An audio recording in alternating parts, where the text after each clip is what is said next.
So, man, that's where I started. Like Ivan said, we played all the sports, man. Like, it wasn't just basketball. Like, we was doing volleyball. We was taught to do everything, baseball and, man, football and, man, track. We was more dominant in track, actually, than basketball. But, yeah, basketball started at State Park and Carver Center for me. Okay. Yeah, Boo. What Steve said in Carver Center. That's where it started with Percy Baker, opening up the gym and doing the summer programs, and then literally Reggie Livingston's dad got me involved in the Pop Warner baseball. So I was doing baseball, basketball, and it was what really got me into basketball. My brother Kenny was like, "Hey, you can't just play basketball at Carver. There's other places you can play." And he took me down to Proctor Center one day, and it was a whole nother level of, because in every city, everybody plays ball a certain way. You got areas that do it this way or do it another way. And I went down to Proctor and opened up a whole nother level of basketball for me. And then, of course, I was at Franklin grade school when we had to run into Lincoln. Steve, I still owe you.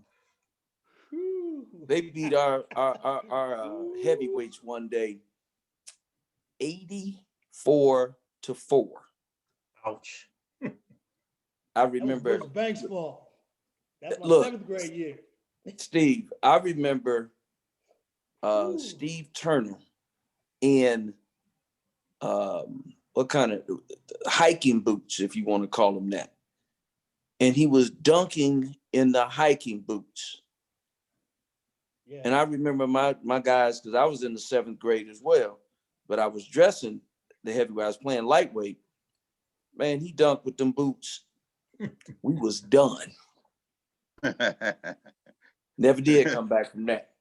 That was a different talent. Steve was like a man child. He's the same size he is now when he was in eighth grade. Yeah, man. Man, who is this machine? Yeah, but like Tony White saying, man, that was my seventh grade year. That was Lionel Whitaker, Steve Turner. Oh man, Quincy Trask, James Miles. I mean, we were like 18-0 under Butch Banks. He only coached 1 year. That was my seventh grade year. He coached Steve, 1 year. I gotta tell you, man, when we used to go, me and Ivan played together at Sterling, as you know, when we would go down to Lincoln, it was like walking into the Boston Garden, because I remember on the wall, you had all your championship teams from over the years. Y'all won all the track championships. Y'all won lightweight, you won heavyweight. The girls had one division. They would win with Rose Peoples with her afro. I used to see all of them on the wall, and it was intimidating. And then if the game was close, if you shot a free throw, dude, they was threatening to whip your ass if you made a free throw. God, man. I mean, that was like the Mecca though, like State Park, man. You gotta understand, when I came up playing basketball, it was like, I can remember Dan Ruff and Ricky Spencer playing, Big Dan playing. Mm-hmm. They had the first pictures up on the wall. The Lindsays, the Banks. Oh man, you really had to wait your turn to play basketball. Then as I got farther on down the line, you got the Vic Collins and them, and the kid Sammy Murray and them. Like, I mean, you just had to wait on the fence and just wait. Just like you couldn't just get out there and play. Like, I remember Curtis Lindsey taking my ball and they playing whole court with my basketball. I'm just watching. Like, I couldn't, nothing you can do. When they leave, I go down there and shoot by myself. So you really had this chain of command at State Park, at Lincoln. And we honored that. Like you said, like Tony said, Carver Center and Percy Baker, that was a different level. But I never went to Proctor Center. When I went to Proctor, they had tennis courts, and I thought they was rich. Because coming from Carver Center and State Park, we never seen tennis courts. So when I went down to Proctor and we outside, I see tennis courts at Proctor, like, man, they gotta be rich down here. I'm not knowing that's the deeper South yet, because I'm still on Lincoln and State Park. See? Right. Like Tony said, that's a different level. See, once you get to State Park, you got to go all the way, like Ivan DeBlane, Girls and Boys Club. You go deeper, Tree Wind. You go deeper and deeper on the South end. See, So I didn't get down on the South until I became like a freshman in high school, you know. And that's when I really, like Tony saying, it's two different levels, from the Warner Brothers in the Warner homes, to going down to the Taft and playing with the Irving guy. Man, it's out the Jameson, out the Sterling. It was just tons of basketball. I mean, we was riding bikes. There you Robert go. I was Jameson. going to say, that's how you Jameson, became better. that's You right. took That's your better. bike It took your and bike, you rode to them different areas to Yup. play. to play basketball. And everybody was good. That's the thing. I was telling my son, like, everybody was good. That's what made it so hard for us. And that's what made us all real good, because everybody was kind of equally. It was like a mental game. It always came down to the mistake you made. That's it. You know, it's strategic all the way. I mean, we were just good. Yeah, but most of the time, you only had one time to make that mistake, so they wasn't picking you the next game. So you wasn't playing. You might go home. Yep. Remember at Carver Center, you had the winner court, the loser court. If you lose, you go on the other end. You may not ever right. So You ain't gonna get back over there. You go home. So there's a lot of cheating. See, it was like that. It was like that at Proctor. Once you lost, it was so many people lined up. You can forget about playing again unless you was, because they had their 5 picked already. Already had their 5, and that was the thing. If they had their 5 pick, if you lose, you look down, you 5 games down. Unless you know somebody. That's right. That's one thing I can say about the Manual boys and the basketball tradition. They stuck together. Like they didn't pick outside. You know, they did not do it. We come from Central. Oh man, no. We had to get on the team. Right. It's like, what you down here for, really, you know. Now, Steve, what you saying is something I remember growing up. We had real rivalries. Oh man. We didn't like Richwoods, Manual, these teams. Man. Didn't like the teams, didn't like the cats that played. That's some of those differences that are here now. I see some of these cats on Instagram hanging out with each other. Unbelievable, man. Never. I remember Ivan, Frankie Williams, Aaron Kelly, even Tony, not getting along at all. Al Alexander was not my friend at all. Estelle Russell. Tony, we did not like Estelle Russell at all. See, we didn't talk. See, my problem was I had to come back on the South after the game, and I really got drilled. Like Aaron Kelly would just pick and tease all the time, so you really got drilled. But Al, oh my gosh, man, it's almost like we don't have to. Man, it was bad. He's watching, by the way. Yeah. We over time, you know, you get older. We look back and we laugh, but man, that was like, it wasn't no basketball rivalry. That was like T. White said, it wasn't no Instagram or Facebook friends or we coming to the gym together. No, that was not happening. Man, I wish Al would call me and say, hey man, let's go shoot. That couldn't happen, Tony. Back in the day? Heck, no, not even. And literally, hey, if my brother, like I said, Kenny was, hey, come, we gotta go down to Proctor. I go down to Proctor, and now you got everybody looking at you like, who is this? It couldn't happen. And then when somebody say, yeah, he play at Central. Oh, okay. Then they go get some of their cats. So yeah, you ain't gonna get picked by anybody from Manual or anybody from any other school. Better hope you got some people with your own team. You know what's crazy? All my time at Peoria High School, I stayed on the South End, and I only had like really 3 or 4 good friends. Me and Estelle became cool. Russell, Rodney Danage, and Gigi Branscombe. Right. They was really my Michael Hicks. That was really my best friends on the South End. Nobody else in the Harrison really would even deal with me at all. And I was cool with it though. You know, it was cool. Yeah. But it was bad. It was like that. It was like that. So.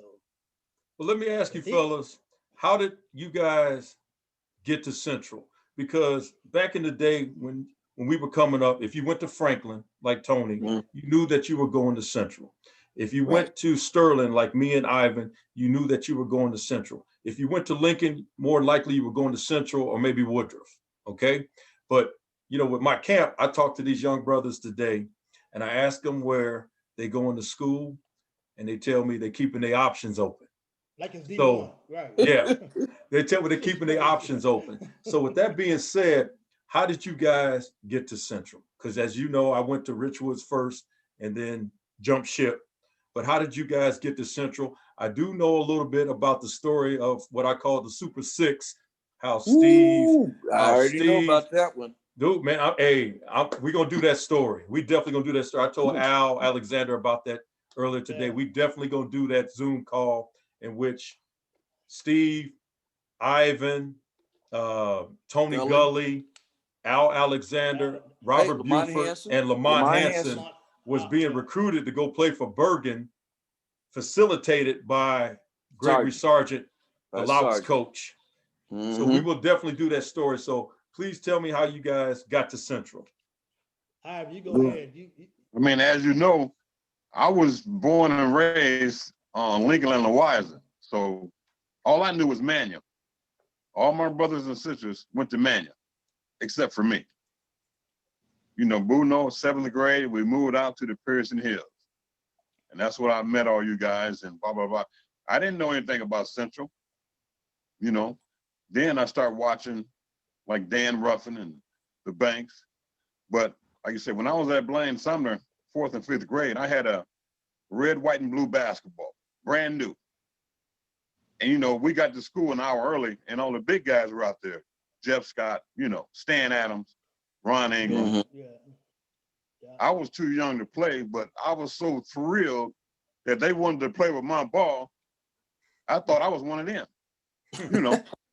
That was my big kick, hurrying up and get to school so they can use my basketball.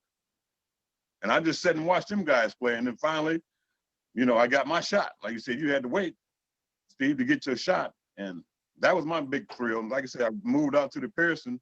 And that's with me, Boo, Bobby Anderson. We hooked up at Sterling. And I was called, Boo, you might not remember this. We went to the state, you know, at Tree Wind, the city tournament. And everybody from Blaine Summer, they was all calling me a traitor, this and that. You traitor, you blah, blah, blah. You was the first traitor. Like, man, I had to go. You know, when we wasn't recruited there like they do these days, which I think is wrong. You know, most of the time, if your kid is good enough to play, it's not the coach's fault. You know, I've coached his AAU team, and I tell parents all the time, you need to come to practice. And you see why he's not getting the time that he needs. You know, if I think a player is good enough to play, he's going to play. But if you're not playing hard in practice, you're not going to play. We learned that at Central. Yeah, at Central easily, because practice makes preference, and that's how you define how you're going to play in the games. So for me, Boo, it was real simple. I mean, I was at Franklin, and let me give you the backstory. I was at McKinley, you know, my 3rd and 4th grade year, and I was supposed to go to Roosevelt, and my grandmother cried because she thought if I went to Roosevelt, me and my brother Kenny was gonna get beat up every day. So she cried to my dad, no, do not let them go. And literally what my dad did is he rented an apartment up on North Street, so that, because my grandfather worked at Franklin as a janitor. And so my dad rented an apartment on North Street, and that's how me and my brother ended up going to Franklin. My grandmother cried until my dad went and got that apartment, and that's how we went to Franklin. And then from there, of course, we was already in Central District, went to Central from there. And I didn't even play my freshman year. I remember meeting Bisher, Jim Gottwald. I played baseball, and he brought me up there to meet Bisher and shot the ball around in my baseball clothes. I had cleats on. I had to take them off. I shot around in socks. And Bishop said, okay, he can shoot the ball a little bit. We might be able to use him. And then my freshman year, I had Osgood Slaughters when Ivan and Steve and Lamont and all them were playing varsity. Hell, I was Calvin Lindsay. To this day, I have a nickname. My nickname is the Water Boy because I did the Water Boy stuff for the varsity team because I didn't play my freshman year. Yeah.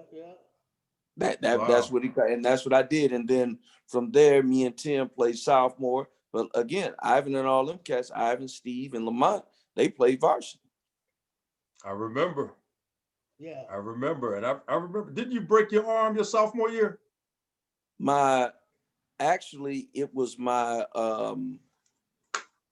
yes, sophomore year, because I was coming off the bench. Scotty Weber was playing in front of me. And I was trying to get some playing time. And I finally got into the starting lineup and dove for a loose ball at a Washington tournament and broke my finger and broke my thumb. And I had to be put in a cast for, I think it was 6 weeks or something like that. Came back, got back into the starting lineup. And the thing that pushed my confidence level to another level was we played Manual at Central. And it was the big game, of course, for everybody. And we were playing in the sophomore game. And Brian Gaines, who has passed away, Brian Gaines ripped me at half court. And I ripped him right back and scored. And I remember thinking, this crowd ain't gonna let me get embarrassed. I ain't gonna get embarrassed out here like this no more. And I remember he ripped me and I ripped him back, scored, and we ended up winning the game. But the confidence level from there just went through the roof. Man, see, Tony, I didn't know everything you just said. I really can't remember you. I can't remember none of that. I remember him breaking. I remember Kenny. Yeah, I remember he broke his finger. I remember him practicing with that cast on. And I knew he played baseball. Yeah. But myself, I'm at Lincoln, so Central was already a gimme. I'm in the middle of Carver and Lincoln State Park, so that was a gimme. And like I said, then I moved on the south end of town into my freshman year. And I'm telling you, I was contemplating about going to Manual. But if you go in Manual, going into the summer, my sophomore year, man, that Gully, Al, Russ, Kelly, Piggy Buford. Days, Bob Buford, Robert Buford, Brian Gaines, and I'm like, so Bishop sat me down and said, "That's what you want?" I'm like, okay, I guess not. He said, in 4 years, you guys will be going downstate. I'm like, well, that kind of makes sense. So that's what got me in Central. But I'm gonna tell you, Tony, Tony was a late bloomer. I'm gonna tell you, because I tell people today, Bishop had us in line one day. It was a sophomore, one of those days. He was like, "Who the best shooter in the gym?" I'm looking at Ivan like, "Shit, Iceman." And Bishop pointed at Tony Wysinger. Tony blew me out. Yeah, he did. He pointed at Ty. I'm like, him? I'm like, okay, all right, because he never really played when we played. I didn't. In grade school, and he got to high school, so he seen something we didn't see. So as Tony got to playing, Tony really was harder on me than Bishop. I'm gonna tell you why. Like I said, I was always there tying my shoes late. Tony's shoes always tied. I'm always 6 in suicides. Tony always first. He always was like, and it was just a habit forming to him. And I went into high school with the all-star team. And that was like a rude awakening. Like, that's not how you're supposed to play. So Bishop sat there and told me, he said, Harvey, when you got here, you was right here and Wysinger was right here. He said, guess what? You right here and Wysinger right here. And I understood it like, okay. So, that's how I ended up at Central with these guys. It was a good move, even though Manual kicked out butt the first, 2 out of 3 years, really. No, we beat them. We split. We split. That's right. With them early. Yeah. It was the senior years where they got us. Yeah, our junior year, it was about 20 at the field house. Who? Remember that SmackDown? Yeah, that was the third. My God. That was the third. No, that was our junior year. That beat down, honestly, it wasn't about Manual though. That beat down was about the games prior to that. because we won games that no one thought we was going to win. My You know, senior you year, look at, you look at that game against Rich Woods, against Doug overtime. Allenberger down in Spalding. Nobody thought we was going to win that game. Beat them. So we beat them. Then we go and play the double overtime game against Doug Lee. That's and right. Doug Lee and them Yeah, at work. nobody- That's right. Exactly. Nobody thought we was going to beat them. Those were the So two now conference champions. Exactly. Yeah. And the scoring champions. So we sitting there like, okay, we can really play manual. We don't know. We out of breath. We didn't went through it already. And by the time we get to halftime, we down. Yeah. And next thing you know, I look up and Bishop said this. I don't know if you guys remember. He told us, remember what this feels like. Yeah, he knew it was over. Remember what this feels like.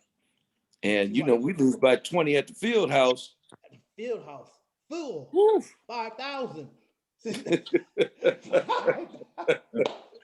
put that press on us at halftime. I said, man, what the heck is this? They start trapping and spread the floor. I said, oh my God. You know, one thing I've always wondered, we did all the dirty work, like Tony said. That was my senior year, your junior year. We knocked off that regional that we were in was Spalding, had Kenny Drummond. And as we all know, Kenny Drummond was no day at the beach. And Woodruff was in that regional, and they were no day at the beach. That's what the Jackson boys. And Rich Woods with the great Doug Altenberger. We knocked them off. And then we knock off Washington. Who did Manuel play? Who was left? Canton? Who was left? Yeah, they was spread. And like you said, we ran out of gas, you know? It's a tough game. They whooped our ass in the field house. But then came my senior year. Okay, that's a good segue into your senior year. So please tell me, I already know your mindset going in. We got our butts whooped in the field house. And now you guys are coming back. I'm off to Spoon River College. And you guys have 3 starters coming back. Actually 4. And then Timmy Williams emerges, who didn't get to play much his junior year. No, we only had 3 starters. That was Ivan, Lamont, and Steve. Yeah. I came off the bench. My senior year, you started, didn't you, Tony? No, Brad Allen was in front of me. Wow. And I came off the bench. Allen, wow.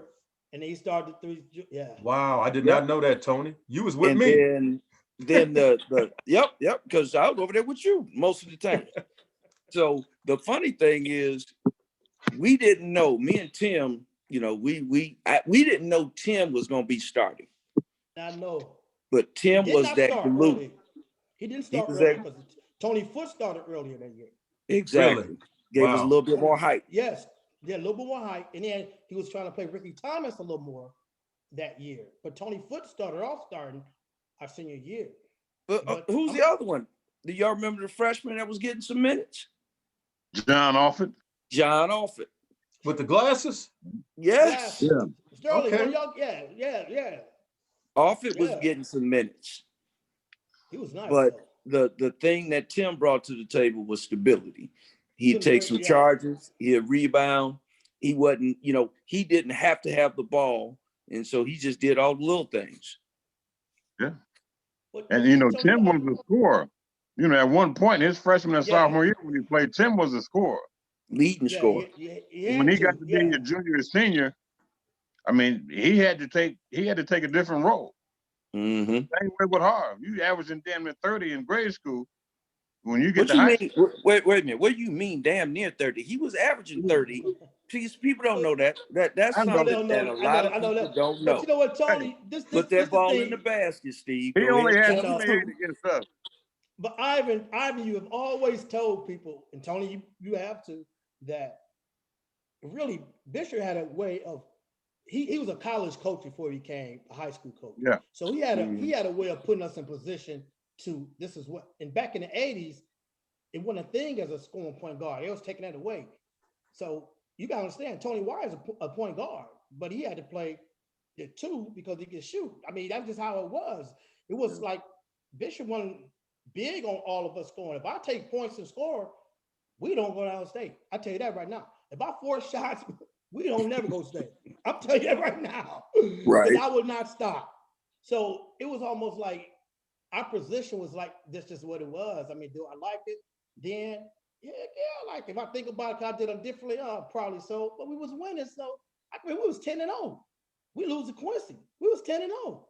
Should tell have me, beat tell them. me about that game at Quincy because I heard you can't win at Quincy. Please tell me about the Quincy game.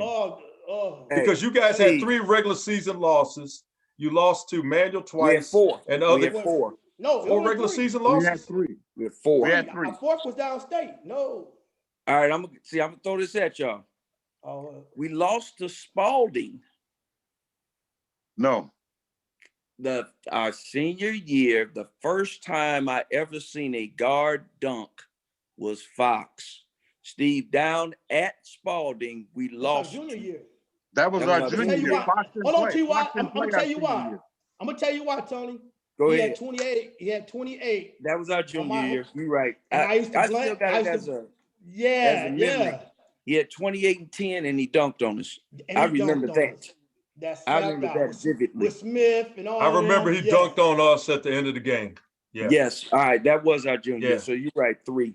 But in Quincy, that was the first time I had ever been to an arena where in the high school they had seats that were season tickets.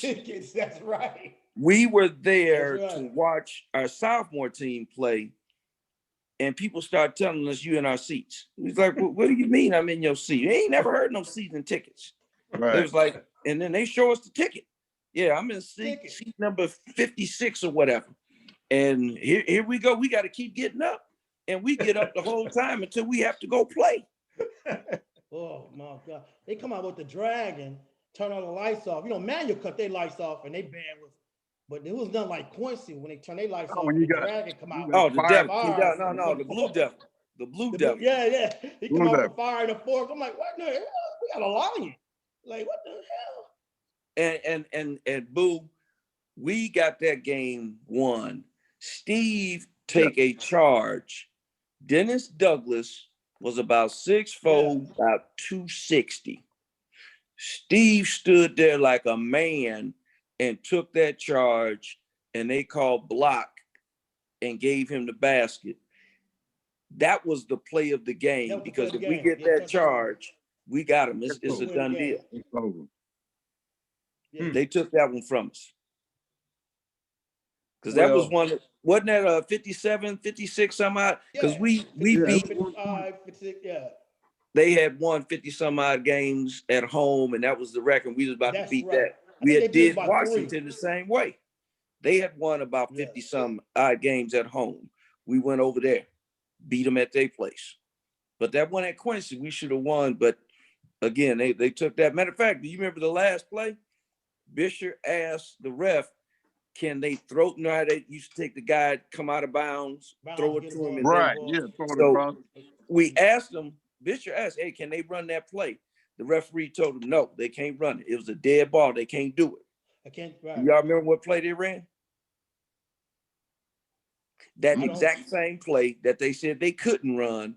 They ran it anyway, got it in bounds, and the referee walked off the court. Yeah. Man, that was class. That was a heartbreaker. Well, Al Alexander got in touch with me earlier today, and he wanted me to let you guys know that they beat you 2 out of 3. And he wants to know, if you guys play best of 7, who would win? We will. We would have won. If we played best of 7, they won 2, right? They won 2 that year, right? That's right. Gotta get 2 more. So we'd have won the other 5. So yeah, he good. He get them 2. Yeah, he get them 2. That was early. That was early, so he got them. We got them 2. So think about it. We won 4 more in a row after that. So exactly. So there you go. Yeah. Wow. I'm gonna have to have a talk with Al. Yeah, me too. Best of 7. Hey, I was reading some of your things, just your comments yesterday, Boo, and I can remember, I don't know who it was, and they were saying something about the Marshall game, and they were saying we kind of stole one downstate because a couple of calls didn't go our way. And he said he was going to ask a question today, but what he did not notice, not not not only was Marshall not up for the whole game, they was up like 4 or 5 the last minute of that game with a 59 seconds. Tony White gets 2 steals at half court. Thank you. And he they had called 3 5. fouls. He had 3 fouls the whole game, but he got 2 crucial steals the same way at half court, and they called foul. So I don't know. I can't remember who it was, but I wanted to give him a little rebuttal and say, yeah, but if you take that away, then you got to take that, So it was a give and take kind of game. Yeah. So they was up by 4 or 5 the whole game. And Ivy, you didn't have a good game. Tony, how good was Mixon? Free throws. Mixon was killing us. No, how good was Mixon? We couldn't stop him. He was slashing to the bucket like. Oh, you said Stiffen? No, not Stiffen. Mixon. Okay. The wing. But he had like 21, 25, but he had a lot of free throws, but he was pretty good. Joe Stiffen was just a jumper. Oh, my goodness. I don't know if y'all remember this on the glass. I was just getting ready to say. It was on TV. Go ahead. You know how they were recording the games on TV. And the commercial happened to be like a second late when I took that shot. And all they showed was him coming down. And he caught myself at the top of the backboard. And I thought I had a clean layup. I'm like, dang. I was like, oh my God. But they called goaltending. They called goaltending. I'll take it. Yeah, you got to take that. Yeah, that was classic. Like we had just a group that was just a different group. Anytime you play with 5 seniors, you're supposed to be good. And then they can talk about Bishop all they want, but we were more fundamentally sound than any team we played. Well, yeah, that's what I'm saying. Yeah, he a wizard at putting you at where you're supposed to be, even if you don't think you're supposed to be there. He was good at saying, "Oh, that's where you're gonna be, or you won't play."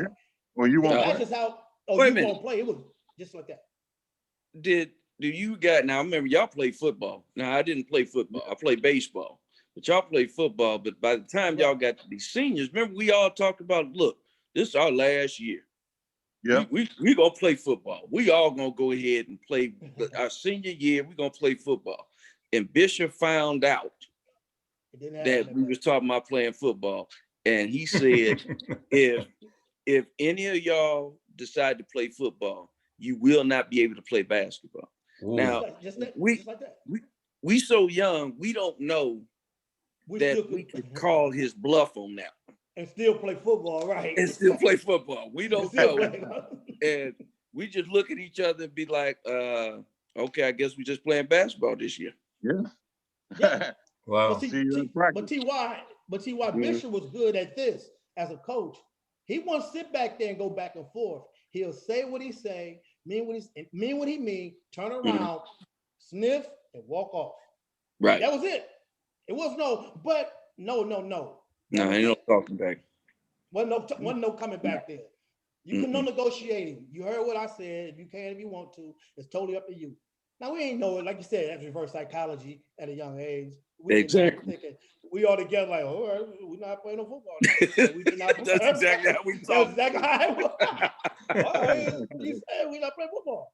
But it ended up working. Like he may have seen something we didn't see, but he needed, for the kind of group we had, like Ivan said, we were more fundamentally sound than a lot of teams.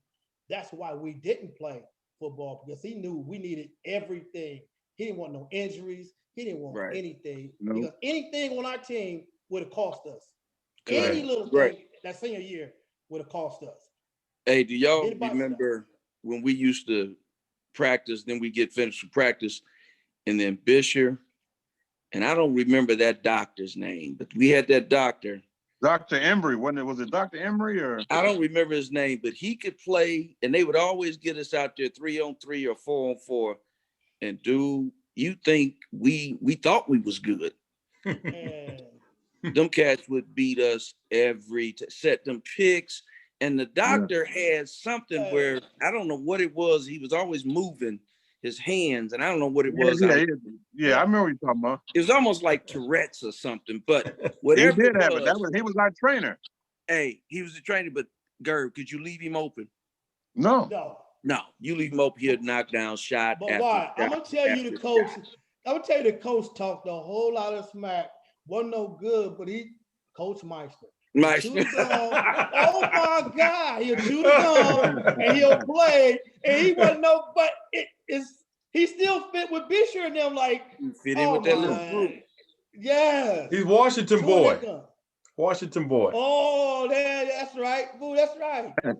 Yeah. Real cool too. Real cool. Yep. Yeah. Hey, I'm gonna show you guys something here and see if you remember, and I'd like for you to comment on it. Okay. Right.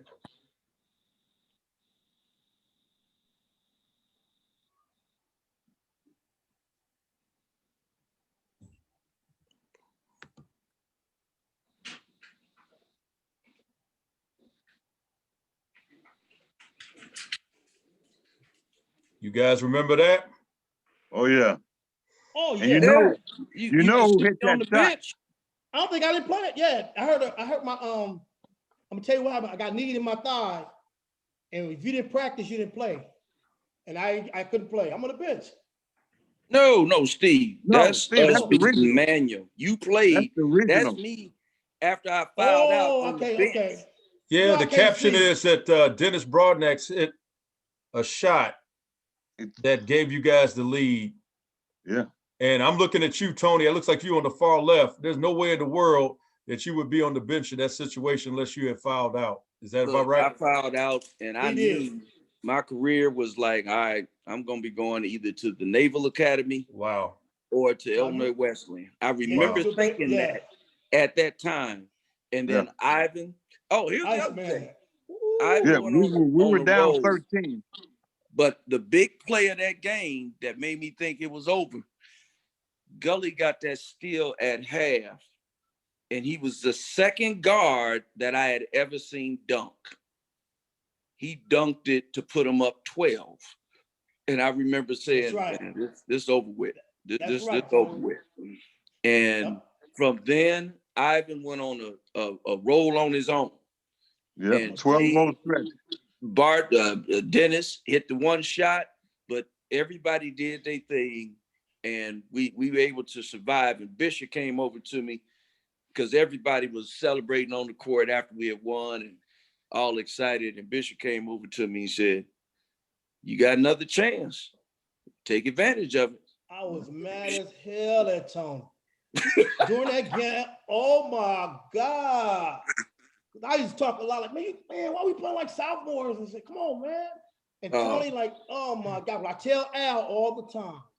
I said, Al, man, Gully couldn't stop shooting that ball. He kept shooting and missing. Ivan got hot and Gully got cold. Ivan got hot and Gully got cold. Ivan had like 13-0 run. Like, it was a 12-0 run by him. And then Dennis did that little pull-up. That's right. Dennis redeemed himself with that spin in the lane. And yeah. That's right. Hey, do you guys remember us going to state, but Lamont got hurt? Before we went to state, Lamont twisted his ankle real bad. Yeah. And we didn't even know if he was going to be able to play. Tony Foote stepped up.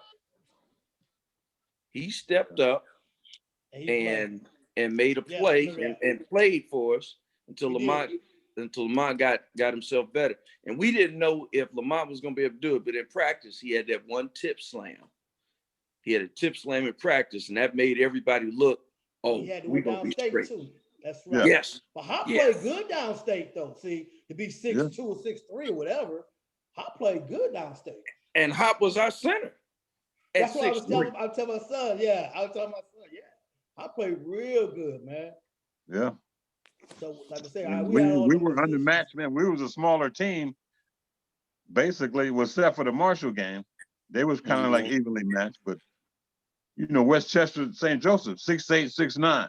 Oh my God. Springfield, Lanford, 6'7", 6'8". Yep. Yeah, Talking. yeah. What was it? Tony Reeder and Daryl Daryl Thomas. Daryl Daryl Thomas. and They then the you little had freshman. They had the little. Kevin They had the Gamble, sensational freshman.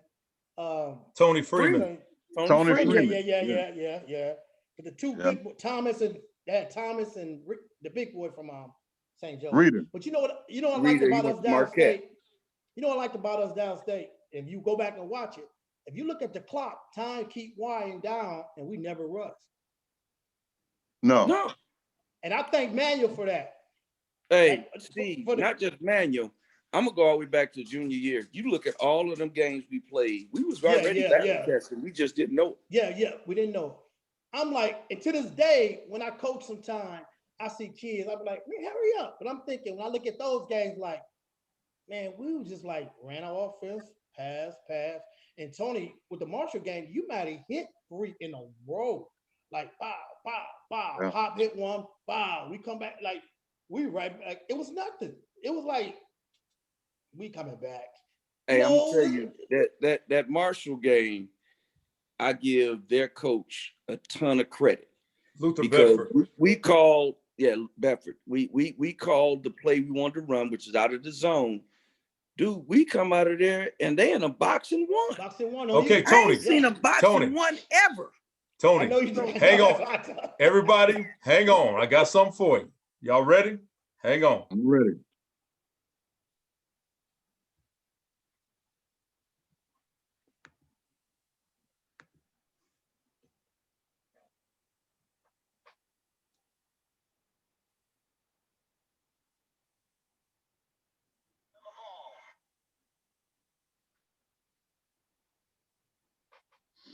You got DJ.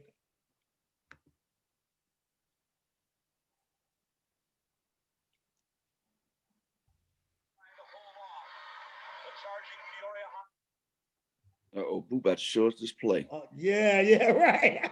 Right, TY, right. Oh, this is hey, this 20 is the seconds left. charge. This is the charge that they call on mixing. That was a bad call. Oh, terrible call. It was another bad call in that game, too, though, Tony. You poked the ball away, I think, on him, and they called double dribble. Can you guys see it? Oh, yeah. You're right. Yeah, I can see it. Yeah. So maybe that's the two calls that they're talking about. But like I told them, like it takes away your 2 steals. So Mm-hmm. yeah, it takes away your 2 steals at the end, in the middle, by yourself layups. Hey, Yeah. because they were in there, they was doing the what is that? 4 corners. Can you guys see? Yes, Yeah, we're looking at it now. We're looking at this terrible charge Tim took. that was a bad But call. we gonna count it. Yeah. We gonna count it. But like I said, it was up 5 with like 50-something seconds, a minute, whatever. The game is played like that. But we took it. Look, And that wasn't a charge. He's right, coach right. see, I don't know if they called a timeout or not. No, They didn't. They were in zone, but somehow they ended up getting that boxing one, dude. Yeah, Here we that's go. why. Here we That's your go. play. This is your play, Tony. You pop out. Yeah, middle. I'm coming through, was and then I on- look up. He I don't know, running with lane me. I think it's lane control. Whatever we was running through the zone, and Timmy just pops up. Timmy open. You throw it over the top. Right top, skip And pass. Tim think about it, and then say, "No, I'm shooting this one. Wow, that's Give right. me that. Give me that." Right. That was for Yes, you. The sir. lane control, double screen, pop out. Yeah, Leaned on. So Timmy open, like, okay, let's go. That was clutch. dude. Big time look clutch. big. Yeah. Yeah. That was Look, back when you had hey. to win the first game. Look, when that shot went in, I've had a lot of people. I don't know if y'all. I'm sure y'all didn't talk to a lot of people, but when that shot went in, I had some people to Richie Heller, take me home. Richie Heller. Hey, when that shot went in, I had a lot of people tell me, do y'all remember back at the mall, they used to have the TV shop or whatever? Yeah. They said the mall, everybody had stopped to watch the game. And they said when that shot went in, the whole mall went up for grabs. And Cash was asking everybody, hey, how you getting down there? Are you going? Yeah. And Yeah. muffins, they just, hey, cats just start getting in Just cars. rolling And, down, hey, get we their making the cars, trip. rolling down, down. Because if you remember the first round game, no one thought we was gonna win anyway. So That's right. That's there the was only game. people in Section A. We didn't have a lot of fans. Yeah. We just had, Nope. family members, whatever. We won that first one. We come for the second game. We had people in Section A and B. Yeah. But they still wasn't sure we was gonna win. They wasn't sure we was gonna win. That's right. Dude, we win that last one. I remember coming out to the Assembly Hall court and looked up, and we had our color scheme, that maroon and white, all the way up to Section C, all the way up to the top. Remember that vividly. Yes, sir. Yeah, that was classic, man. Like you can't even. That was just classic. I'll never forget that, man. I wouldn't exchange that for anything in the world when we were seniors. Heck no. Running out on the Assembly Hall court. Never been out there. Straight out of the locker room. When I look up, I was like, "Mom, man, you got to be kidding." Hey, you know how many people watched us for 2 days? Channel 9. That was on Channel 9. It was the best 2 days of my high school career. Yeah, I know. Steve, we playing St. Joe's. Wasn't that the game Ivan did miss a free throw or a shot, right? Good, yeah. And I didn't realize the only free throw I missed was in the super sectional at the Civic Center. I missed my first free throw. After then, it was 21 for 21. Steve, I remember I got fouled. Referee called a foul. Ivan looked at me, and I could tell he was go to the free throw line because they didn't know who was supposed to be shooting. I walked up and I stopped. He was already at the line, and he just waved his hand. Go on now. I got this. And promptly made 2 more. But in that game against St. Joe's, I think Gerb was 16 of 16 or 12 of something like that, and had 28. And this is when everybody found out, hey, this team from Peoria, they can go. Yeah. Yeah, I was 12 for 12 from the line. And man, everybody's like, downstate, you had most St. Joe's. I was like, they was following me. What do you want me to do? Girl, we was downstate, man. And you was reminding me all the time we was playing in a tight game. We was on TV. He was run by, we on TV, man. We on TV. Like, in your nose, we on TV. I was like, what? It was so bad, man. It was crazy, man. We didn't care. Like, man, wipe your nose, man. Wipe that snot. Make sure your nose clean. Yeah, make sure your nose clean, man. We on TV. I'm like, what? I'm like, okay, my fault, man. All right, cool, let's go. We didn't give a crap. Yeah, wipe your nose, man. We on TV. I'm like, all right, man. Well, fellas, I got some messages here that it's not streaming on Facebook Live. I don't know why. I am taping this so everyone will get to see it, but I'm not sure why it's not showing right now. But it's being taped. But cool. Don't worry, everybody will see this, and this has been special. But moving along, I want to talk about the championship game against Springfield Lanphier, which was a rematch of the 1977 championship game in which our Peoria High brethren, Tony Gower, Dwayne Banks and Ernie Banks, Percy Neal, Mark Utley, and Eddie Ruffin brought home the championship in 77. The Twins were on that squad. Thank you, Tony. And that was a rematch of the state championship game. And you guys are starting 5'6.5". That's what they said on the telecast. 5'6.5". Tony 5'9.5". Timmy 5'10". Ivan 6'5" forward, and Lamont at 6'3". That may be the smallest lineup to play in the state championship since probably the 1960s. So, when I look at that team, I was you guys' teammates the year before. I'm not surprised at what you guys did. I'm not surprised at all because you guys could play. And that's all that matters when you get to that level, that you guys knew each other. You knew your roles. You had a great coach, and you guys did whatever you could to get to the point where you guys are playing in the biggest game in the state of Illinois. So please let everybody know, what was it like? What was your mindset after having that emotional game on a last second shot beating Chicago Marshall, and then a couple hours later, you got to play in the state championship on the same day?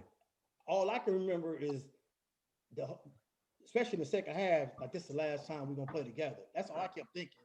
Like this is the last time we're gonna all play together. That's all my mind said that whole game. So I mean, if I don't let Kevin Gamble get loose, we'd be all right. Yeah, But he I'll but he take the did go to the blame. NBA. He did go to the NBA, so you got a pass, Hey, baby. You get a hey, pass. He Gerb, played for the Celtics. what did Bishop tell you? Don't do what?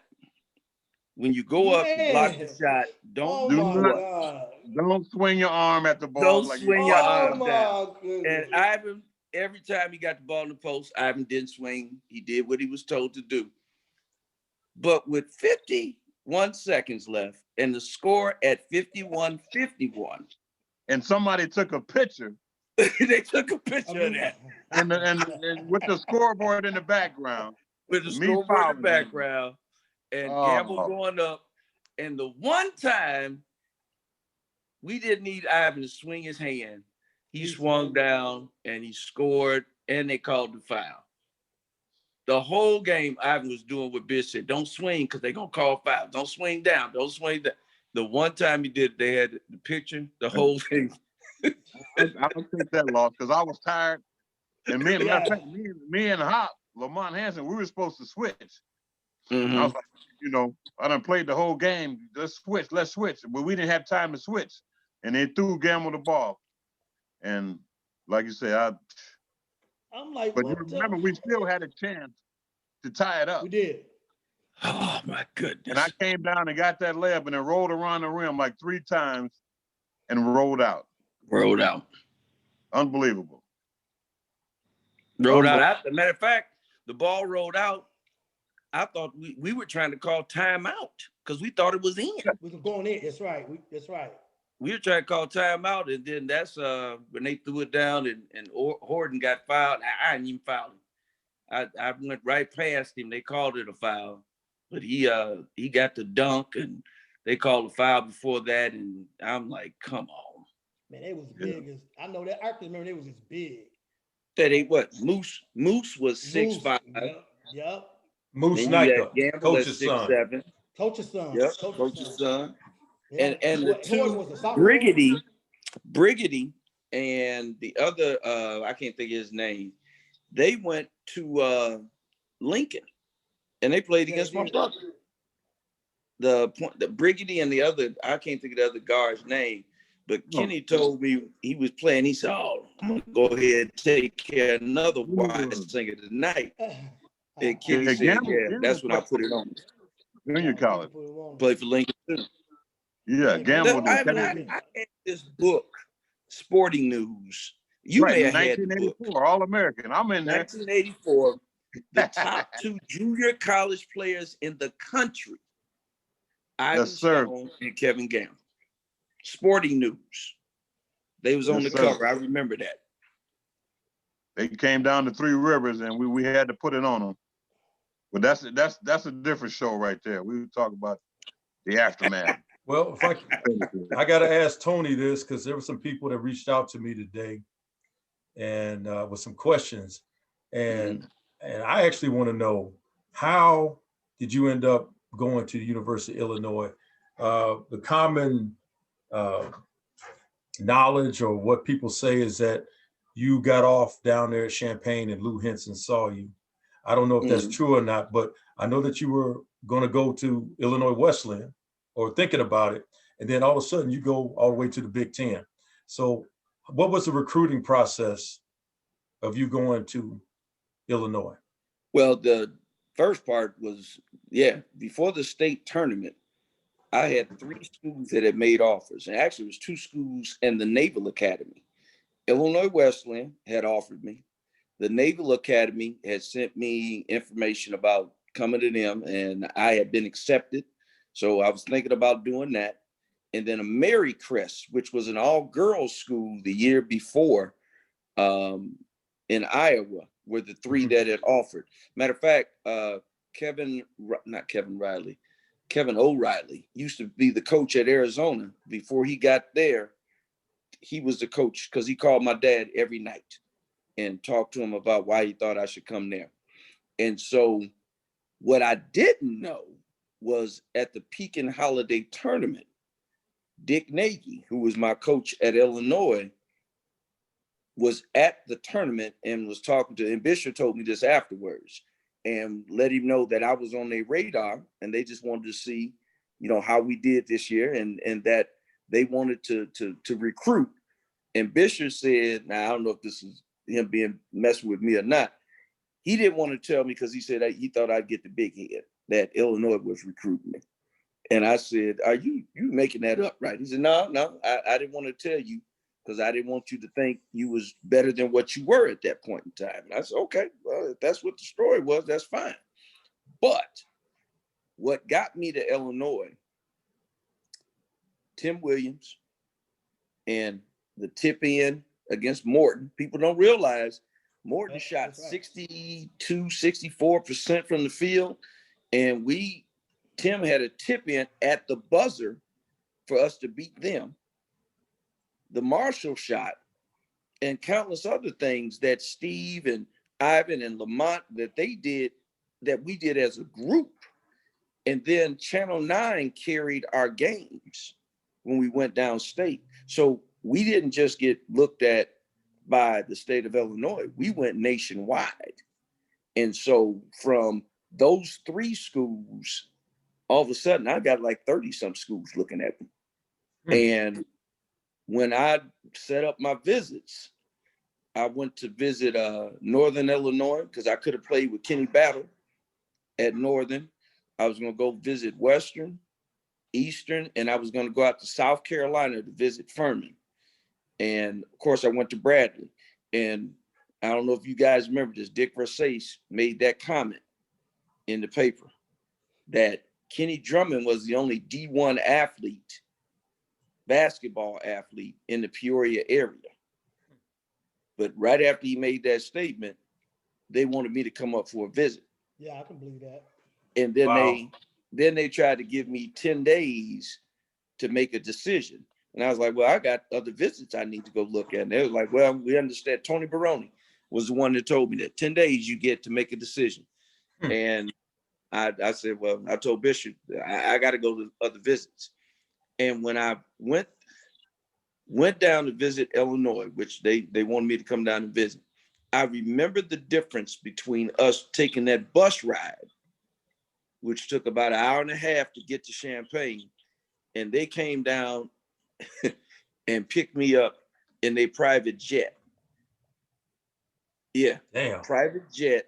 Wow. And it took us 11 minutes to get to Champaign.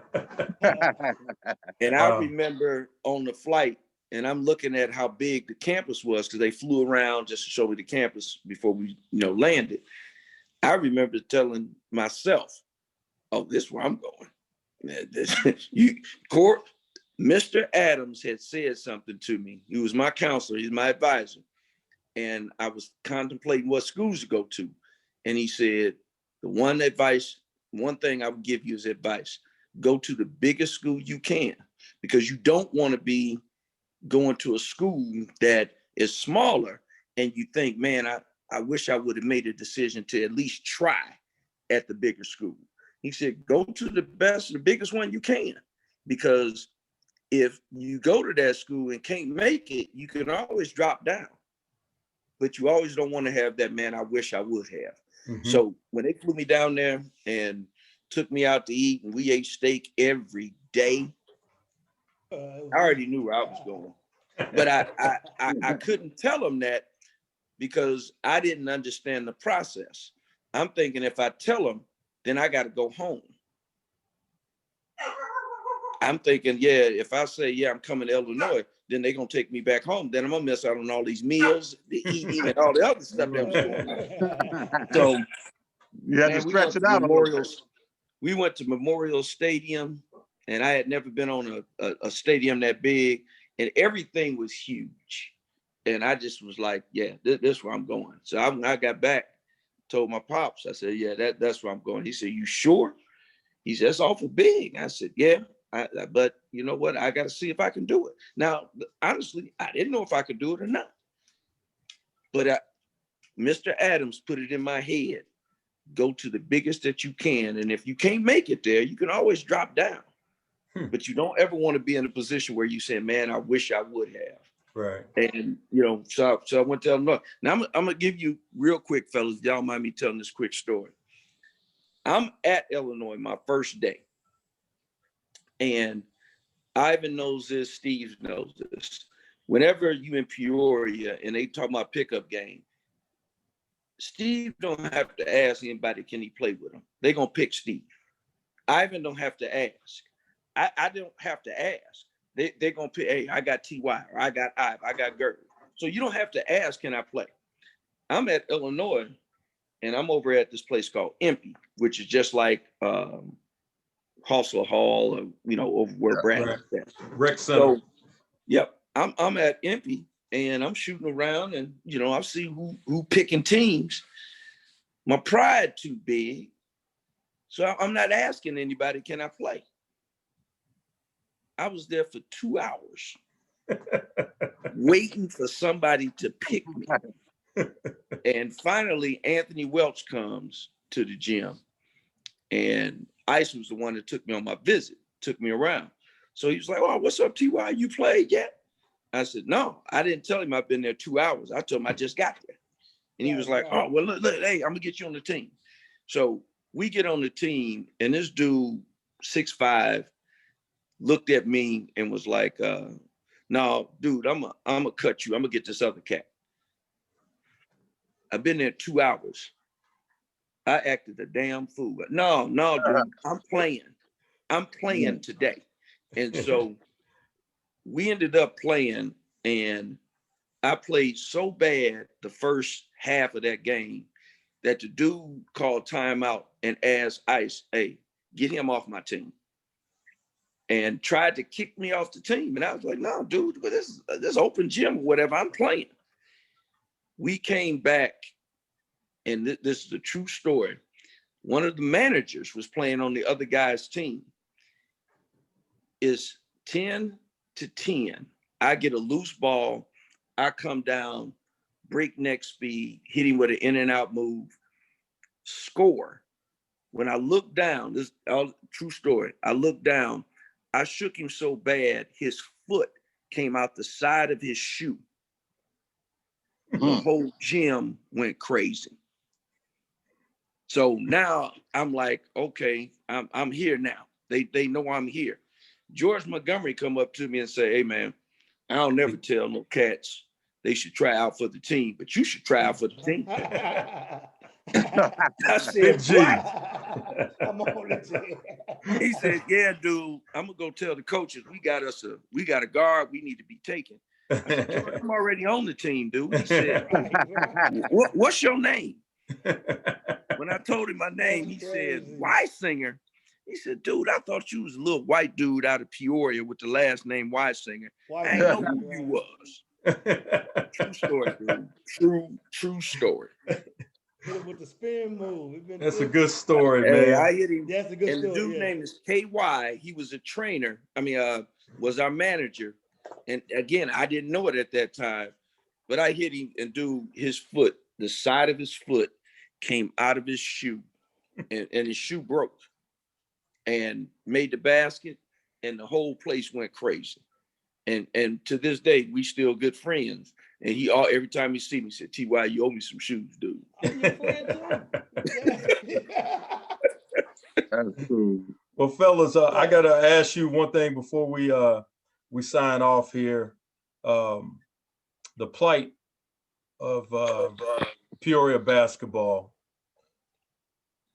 Mid-State 10 that we played in, Mid-State 9 your last year. Mid-State Conference is Mid-State nothing. So how do you guys feel about there's no Peoria Conference or Peoria generated conference anymore, that teams like Richwood, Central, and Manual, and Notre Dame for that matter, have to go and play Bloomington schools, Springfield schools, and what have you? How do you feel about that? I don't even know where to start with that. I don't know if it's just kids not having interest in playing basketball or playing any sports anymore. They don't care. And we got to bring that back to Peoria somehow. Come together and have more leagues and not just basketball, but everything. You know, night school, you know, baseball, softball, and, you know. But Ivan, how do you feel about, you know, there's no more mid-state conference anymore? I'm saying that's not going you know, if you remember, my all four of my years, it was Central, Manual, Richwoods, Woodruff, Spalding, Bergen, Limestone, Washington, East Peoria, and Pekin. I think that's 10, right? Yeah. Yeah. And then it's mid-state nothing now. So 6 or something.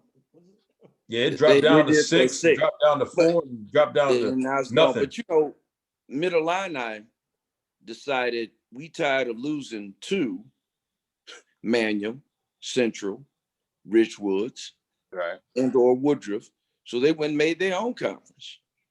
So the tradition, because of the success of those Peoria schools, is why that left. That tradition left because we had so much success. Now, think about Morton in Washington. They're the only high schools in their city. What if we had that? Yeah, I know. Yeah. We would dominate. Hey, just like a lot of Chicago teams talk about how they always come down to dominate. If we had one team in the Peoria area that was just, and they did all sports, but it was just one school, it would be a dominant force. But losing Woodruff hurt us. I mean, the fact that they're gone, that hurt us. Where like Notre Dame becoming one school, that hurt us. So that tradition is gone by one, because Mid-Illini said, hey, we getting out of this and we're going to do our own thing. And then by the other things just happening through attrition. So it's not the best thing in the world, Boo. I can't give you an answer. I just know why it happened. Now, the question is, do people want it back? Now, if people want it back, then we can start those conversations. I don't know if they really want it back. I think the Middle Illini could care less. They feel good about what they're doing on their own. Coach, why? Let me ask you something though, for real. Yeah. And no disrespect to none of the teams in our area, but I don't want to put it the wrong way. Who we gonna watch? Like, I mean, like you take the Richwoods, Central, and Manual teams. They're all upcoming teams. Like you take ours back in the day, Washington was good, Bergen was good, Spalding was good. Like the Mid-State 10 was competitive, Woodruff. Every night it was competitive inside and out. So even if you put it back together, is it that competitive enough to even want to do that? It could be. And the reason they were competitive back in the day, in my opinion, is because no one wanted to lose to any of those teams. Right. We didn't want to lose to Pekin. We didn't want to lose Richwoods. And again, we didn't play with each other in the summer. That's right. That right now, these cats are all friends. That's my point. Yeah. So it's a hard thing for me to sit there and me and you play on the same AAU team, and then we buddies, and then when the season comes, now I'm supposed to go up against you, and we out there laughing. Yeah. Literally, I saw this one day out at ICC. It was a girls' summer league, and I saw, and I'm not putting any names, I'm just going to say the teams. I saw 2 guys from Central, 1 from Richwoods, and 2 guys from Manual, and they hung out the entire time together. And I'm not saying you can't do that. Yeah. But that tradition of me going up against you, we friends. And it you know, I'm old school in that sense. It's hard for me. I've told my guys that Dallas, the kid that went to Richwoods. Dallas Bryson? Dallas Bryson. Okay.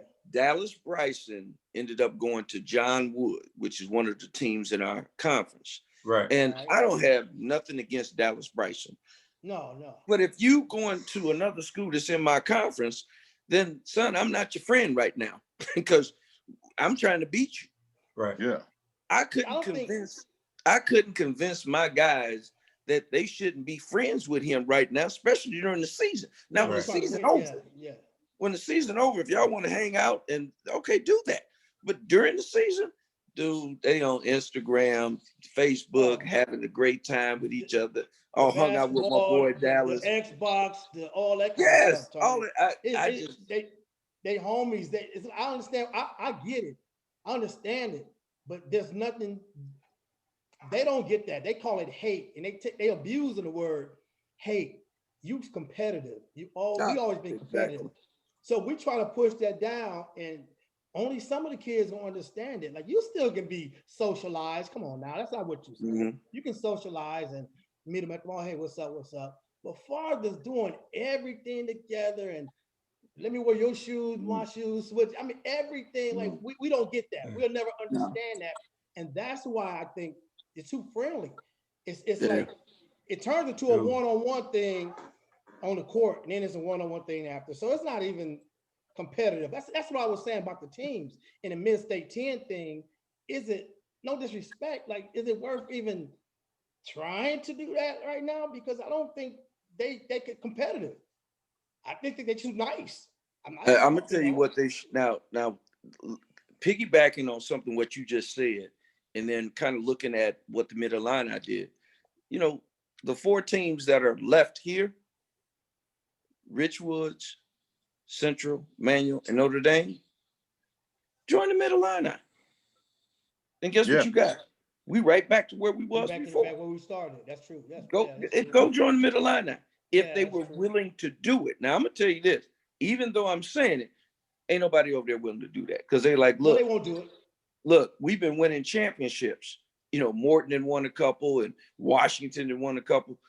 They let the Peoria teams back in, and Dunlap, throw them, because Dunlap is in there too, with Limestone. You put all us back over there, they're gonna be like, no, we don't want that. They don't go there and play Bloomington and all these other schools. They're already playing together in the summertime, like you said. Hey, you like, they just friendly, man. I just don't want. It's different now, Steve. I remember in '91, I played in the Gus Macker with David Booth and Malcolm McGee and Malcolm older brother Joe, and we played against you, Tony, and your brother Kenny, and it was like I didn't know you, Tony. It was like I didn't know you, dude. He was not my friend no more. Me and Tony go back to when I was at Sterling and battling you and your brother at Franklin, because we was all short on lightweights. Yep. I remember that day, because we had to warm up on the same hoop. We only had one hoop. And I remember I came up to try to give you some dab. And you was like, not right now. Not right now. And it was like I didn't know you that game. You was all serious. And then we beat you guys, and I came up to you afterwards, and it was like I had to bring you back to Tony. I was like, look here, man, I love you. And he was like, okay, you came back, but when we was playing, you was all business. Look, business. I tell my guys to this day, my grandmother has passed. But if my grandmother was alive and was in her wheelchair, and she rolled the ball out to me, talking about, let's play. Once we cross that line, if we play and I accidentally bump into her and maybe she fall, and I'm gonna go make that basket first. Yeah. And then I'm gonna come back and check on Mom. Mom, you all right? Get you straight, but I'm going to finish the play first. But that's the competitive spirit I have. But T.Y., I'm gonna tell you what this is what I tell kids. I don't know if they don't do it. I say, if your mom come out there to play you one-on-one. Steve, don't say it, please, because I said the same thing. But I'm gonna let you say it, and I'm gonna see if I do the same thing. I say, if your mom come out there and play you in one-on-one, excuse my life, I said, but tear that ass up. This is what I tell the kids coming up. She shouldn't be out there. I mean, if you can score on your mom, I mean, it just. Man, you don't care about nobody else in basketball. If your mom step out there, light her ass up. Steve, ask this question. This is the question. Boom, you guys, I ask this question of all my teams every year. If your mom was out there and you could dunk on her, would you dunk on her? And whenever I have a team where 1 or 2 or 3 or 4 cats hit me with, no, that's my mom, I ain't gonna dunk on her. We're not gonna have a good season. Right. We're not gonna have a good season. Right. Every year that I've asked that question, and every dude say, "Oh, is she out there? Oh yeah, I'm gonna dunk on her. She gonna get them such in her face. That's what's gonna happen." That's right. I know then I got me some bulldogs. You got some players. But when right. when I got a couple of cats look at me, I don't know about that one, coach. That's my mom's. And I keep telling them, son, if you can't dunk on her, then you're not gonna dunk on. Oh, that's such. I'll get him. No, you ain't gonna get him either. That's your friend. No. Yeah. No. But look here, my brothers, man, this has been awesome. It's good to see all of you. I hope all of you are well during this pandemic and everything that's going on. I miss you, brothers. Thank you for coming on.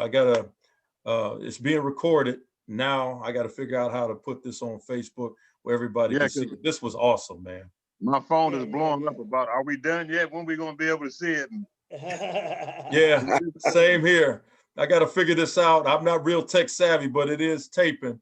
And I just got to make sure that I don't mess this up. But I love you, brothers, and I'll be back at you real soon. Okay. Hey, boo. Thank you, man. One more thing, y'all. As far as the virus going on, y'all see this, don't you? PHS. Y'all stay safe. You see this right here, don't you? You see that, don't you? Okay, I see everybody. I hear you. I like it. Hey, hold on, boo, hold on. I walked in, T.Y., I gotta tell you this. I walked in Proctor with my Peoria High mask on, right? And Janelle said, "Why you got that on down here?" She's a man. I said, "So you want me to die?" Yeah. So it's hey, I was like, "Come on, Nelly." She started laughing. It was cool. I got to get in touch with Janelle. You know I'm going to have Janelle on. Yeah, you got to talk. Yeah. Nelly got yeah. So I'll be at you, brothers. Love y'all. Appreciate you, boo. Right, man. Hey, back at you, man. Appreciate you. All right, fellas. Y'all take it easy, man. You too. You said I was hating on. What say? Yeah.